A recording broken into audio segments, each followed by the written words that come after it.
Folks, today's video is sponsored by my favorite, DraftKings, right here. DraftKings Pick 6 is peer-to-peer fantasy sports. You compete against each other by building lineups of athletes in a single sport, and then select whether or not that athlete will outperform a statistical projection during real-world sporting events. New DraftKings customers just play $5 or more and you're going to get $50 in Pick 6 credits. You can also use my code. It's going to be Paul Cuffaro. I'll have it right here on the screen. P-A-U-L-C-U-F-F-A-R-O. Imagine having a little bit of skin in the game. It makes watching sports just that much better. Ride the upside is what we like to say over at DraftKings. Ride the upside. And if you make one of those on $5 or more, they're going to instantly give you $50 in Pick 6 credits. New players only, of course, just use my code Paul Cuffaro. Helps you. Also helps me. Thank you, DraftKings, for sponsoring today's video. Go download DraftKings Pick 6. Promise you, fellas, you won't regret it. Back to the video.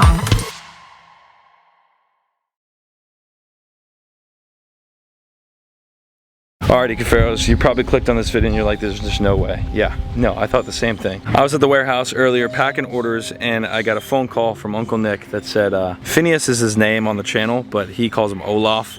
And Olaf was in a ball not responding to his name. So I told him to go check him out. He went and checked him out and he was unfortunately not alive. Ferb is over there. What a sweetheart she is. Unfortunately, there is only one fox in this enclosure now. And the white, beautiful fox is no longer in here. Spending countless hours and hours every single day getting closer with these animals, especially Uncle Nick. It's unfortunate to say that, but we do find out in this video what happened and why it happened, which we'll get to that in just a second. It just sucks. It sucks. I mean, I feel like it just never ends. It's always something. It's always something. And right now I'm really feeling it because these animals were rescued from a fur farm and they were such bad shape when we got them originally, and Will was doing his very best to maintain all 7 of them that he received. He gave us 2 of them and we changed their lives around. I mean, they looked so beat up when we first brought them to the vet, and now they just look so fluffy and furry, and they're eating good, and they have a great life in this enclosure. They were best friends. They were actually with each other as a pair for, however, 9 years. The vet said that they didn't know how old they were, but they assumed between 7 and 9 years old, and foxes usually live about 14 years. So when I got that call, I thought to myself, okay, maybe old age. I also thought to myself, okay, maybe rats, right? Rats, they get poisoned out here where I live. Everyone's about 1.25 acres of land, 2 acres of land. The poisoned rats then go into the enclosure through these little fence holes, and maybe my fox ate one of those rats. I don't know.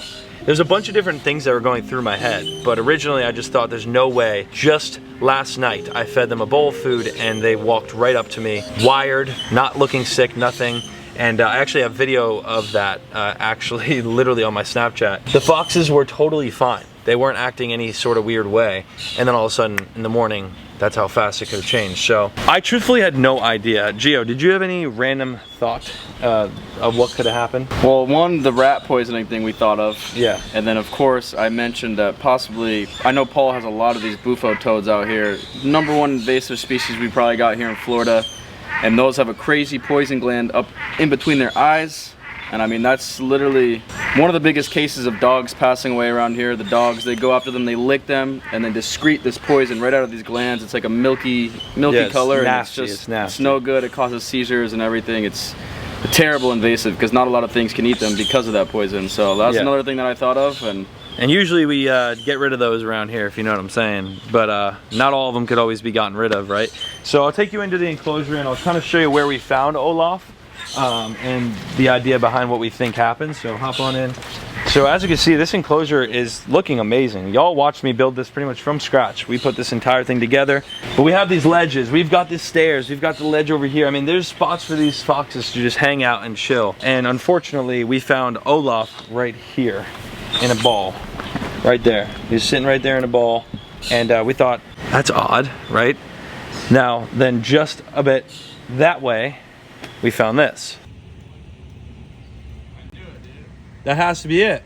Got it. That's a bufo toad right there. He bit his tongue. He bit his tongue? I think maybe he had a seizure. Well, that's, I believe what bufo, let me look it up real quick. I believe bufo toads cause it. Yeah, here. Look at this one, dude. I'm telling you, it's just no way, Nick. There's no way. They were so healthy. Look how healthy he is. I know. I've been Paul. I'm Every in day here you're in day. here. I work Yeah. with them every day. Yes, certain toads, including bufo, which we knew bufo toads were Cane toads can cause seizures in animals. The venom affects the cardiovascular and nervous systems, leading to symptoms like seizures, heart. Dang it. The bufo toad is exactly what did it. It's exactly what did it. Because it'll do the same thing to dogs. A fox is like a dog. The toad right there. Yeah. And look, you can see he bit at the head of the toad. That's horrible. I don't even know how much of this we could put on YouTube. He ate his eyeballs. I know, the eyeballs are out of the frog. He might have discreted most of it, but these big glands right here. Look, you see the venom come shooting right out of it? Look. Oh, it's shooting out. Look at that. Yeah, look at all that venom. That'll kill your dog. That'll kill a lot of house pets.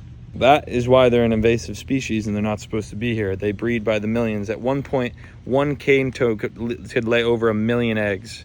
So just imagine how many survive.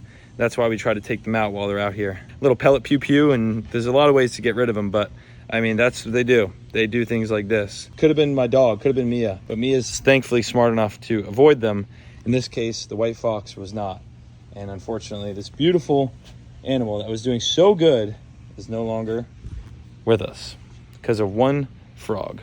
So yeah, we ended up finding the frog not too far to the side of it, and that just answered every question. And initially, we actually called Geo. We called a couple different vets, 3 different vets, for autopsies and stuff like that. We can maybe we're sitting there trying to think how did this die? And this was before we found the toad. Before we found the toad. We need to call vets, get this figured out. I don't care how much it is, let's just get it done. Called a couple. We were gonna actually drive to Stewart and go to one. What was the name of it? Fish Head Labs. Fish Head Labs. I forget the word, like a pathogenist or something like that, but they could do full detailed necropsies and find out everything from tissue cultures and everything. Yeah, so we were gonna figure it out regardless what happened. Well, then we found that toad, and that kind of answered all the questions that we needed answered. There's no point to then go spend all the money on the autopsy, and that's obviously the problem. I've never seen a frog in here before, one that has his glands quite literally bit at, and my fox is not too far from it. Answers your questions. Unfortunately, folks, we lost a fox. Good thing they didn't get at it together, because usually they do things together. Yeah. You know? Yeah, you're right. I mean, they could have definitely attacked it together. Hi, girl. I know. Sweetheart. She's like, dude, what is going on? Look how good she looks. Do you guys remember what this fox looked like when we got it? Fur was matted. Matted and just there was no fur. Some of it was no fur. Yeah, she's got red. She looks all fluffy. She's so pretty. She went through a ton of antibiotics. I mean, I think we had 3 full shipments of antibiotics shipped to the house that she took, and her eyes look great. I mean, she looks so good, and it's so unfortunate her mans is no longer here. I mean, dude, it's out of your power, so you can't really beat yourself up. It sucks, but I know. There's literally nothing I could do. Nothing I could do. Oh, the haters are going to be having a field day with this one. Well, you let them have a field day, dude. Yeah. There's really nothing we could have done other than what we're about to do now. You wouldn't believe it. Guess what? What? I found out what killed it. What? It ate a monster bufo toad in the enclosure. Are you serious? Yep. The bufo toad's head is all, no eyeballs, all torn up. Never seen a frog in the enclosure before. And obviously, those glands on the back of their head. And there's no sign. Dude, this thing, I have a video 17 hours ago on my Snapchat of literally this fox just eating its bowl, wired, running around with the other one. There's no sign of it, being sick, any sort of anything. So it happened last night. It happened last night. Last night the frog went in there. He saw it moving, probably thought it was like some sort of, some sort of small animal, and he chased it and ate it. And the glands, bro, goes into their nervous system, and that's it. Shuts them down. It shuts them down. Yeah. Because he was in a ball in the corner when my uncle found him, which means he felt it slowly get to him, and then he just balled up. Yeah. Which is weird because usually I know the dogs, they'll do it essentially to kind of trip in a way, but Jesus Christ. Yeah, he ate the head of the frog though, which is where the glands are. Yeah, so that's clearly. Yeah, he's toast. What? Yeah, I know. So I don't know what to do. I feel horrible for Ferb, who's in there now alone. It's unfortunate. Thankfully she's eating, so. Yeah. It just sucks, man. It sucks. It's a beautiful, beautiful, beautiful animal, dude.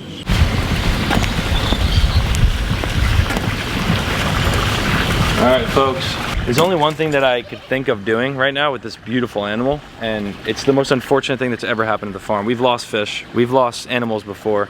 I think other than Lulu, this is about the worst thing that could have ever happened. I want to taxidermy it. I want to get the entire fox modeled on a piece of wood.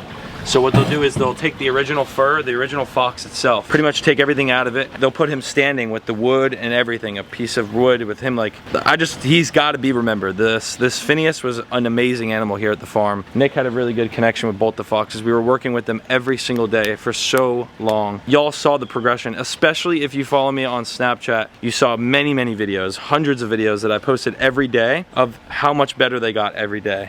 They got closer with us, they ate better, their fur was improving. I mean, if you look at the difference between what their fur looked like when we got them to what it is now, it's incredible. I mean, this tail wasn't even this fluffy. This is the most insanely fluffy tail ever. They were just doing so good, like in every aspect, and it's so unfortunate that happened because of a bufo toad. That's why invasive species are so bad. That's why we take care of invasive species. Snakeheads, peacock bass, toads, stray cats, as a matter of fact, are super bad. I've got to make space in one of these coolers inside the chum bucket because this is where we're going to keep that fox until I can get a taxidermy appointment, because I'm getting this thing taxidermy. It's not even a question. There's no way I'm not doing it.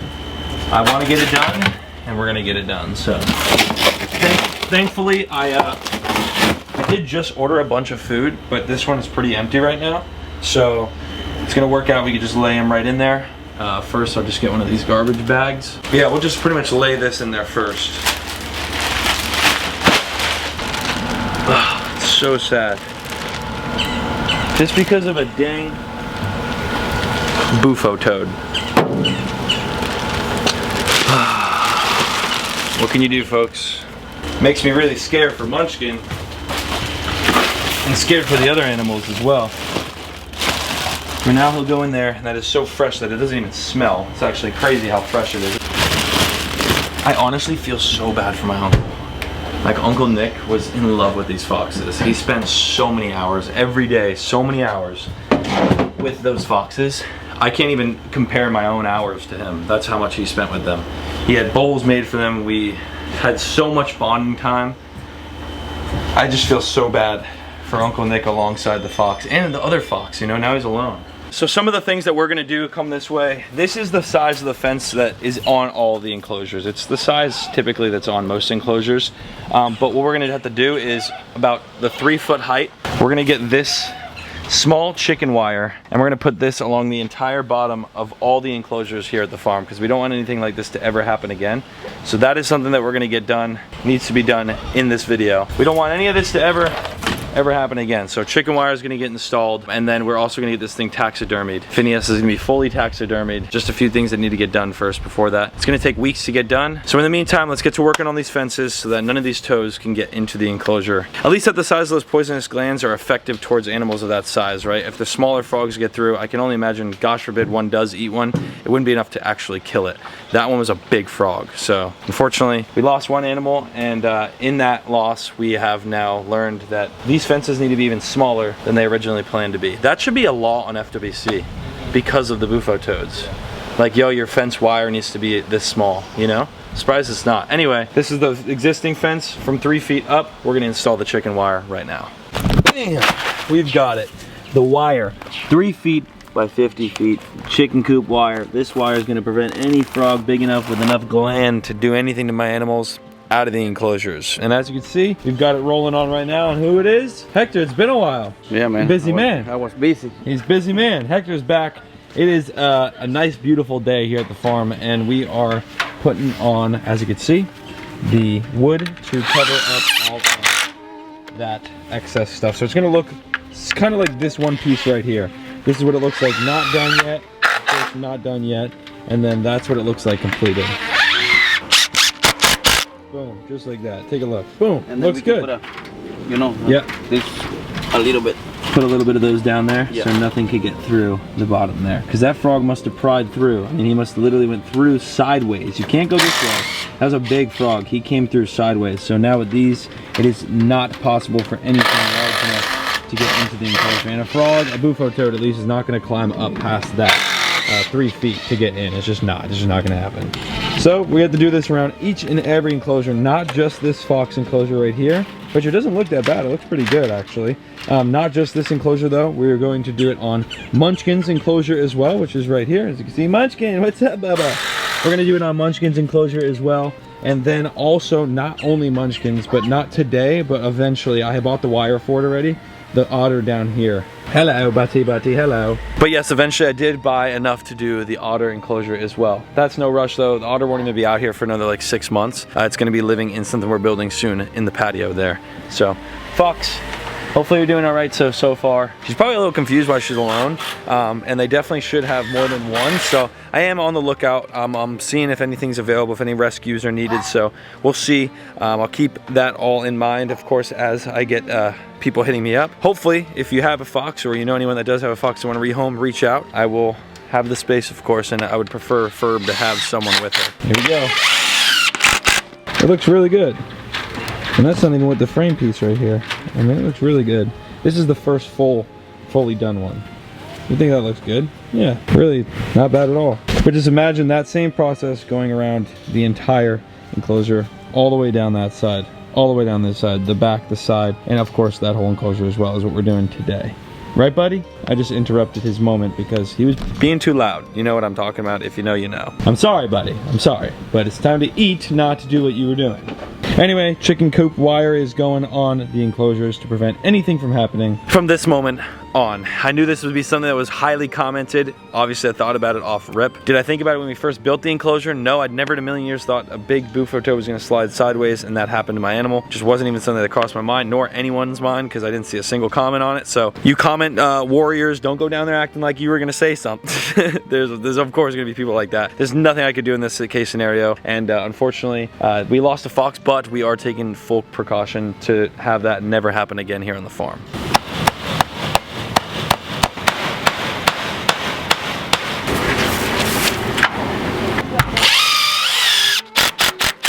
Hector, bam, baby, that's it. So, folks, that's a wrap. We have got the entire enclosure. Munchkins will be done right after this, but the entire enclosure is not only wired behind now, but it has this chicken wire in the front. As you can see, this entire side is done, so we won't have to deal with that issue anymore.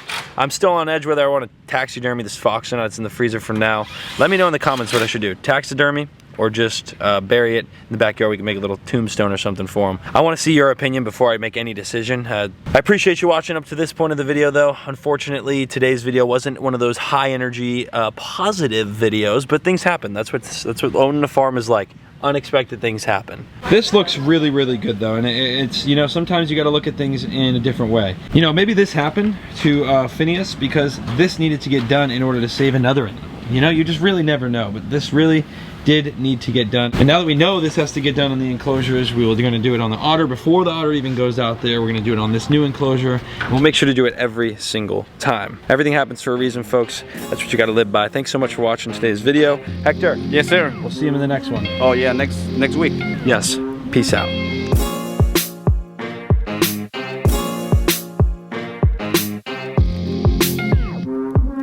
Alright, I just wanted to give you that watched, especially up to this point of the video, another update on how it's going in here. She is doing good. It's been about like a week and a half since, and she's obviously in the corner right now because we just both walked in here.